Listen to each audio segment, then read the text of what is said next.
في بنات ما ضيعوش نفسهم في غلط، ولا مشوا في طريق وحش، ولا خانوا مبادئهم. في بنات ضاع عمرهم وهم مستنيين كلمة تتحقق، وعد يطلع بجد، وحد يقول تعالي أنا جاهز وهاجي أتقدملك. دي قصة بنت ما اتكسرتش مرة واحدة، دي اتكسرت بالتدريج على مدار 9 سنين. أنا سلمى، عندي دلوقتي 30 سنة. بحب الاستقرار قوي، لكن بخاف من المغامرة. ما كنتش هعرف لما أحلم وأحب بالطريقة دي. وكان نفسي إن أنا أحب قوي بقصص الأفلام. كنت عايزة راجل يكمل معايا ويعيشني في قصة حب. أول ما دخل حياتي حسيت بالأمان، مش لأنه عمل حاجة، لكن لأنه وعد وفضل يوعد ويوعد. وده الطعم الحلو اللي أنا للأسف وقعت فيه.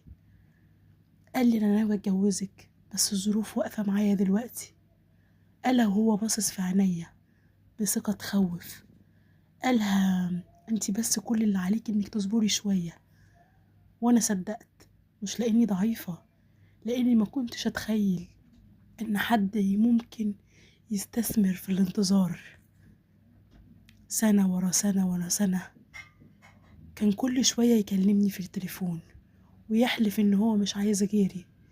كل مرة حد يتقدم لي كنت ارفض بثقة واقول انا مرتبطة، وهو كان مطمن من غير ما يكون مسؤول.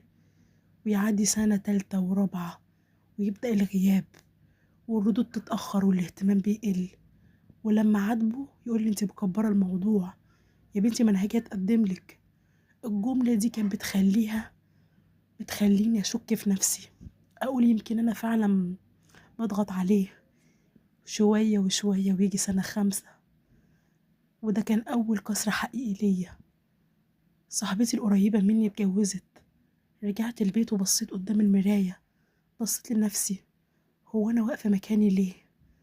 وسألت نفسي بصوت مهزوز، هو أنا هفضل لغاية إمتى مضيعة عمري كله؟ ده أنا خلاص قربت على 29. كلمته في التليفون وقلت له هتتقدم إمتى؟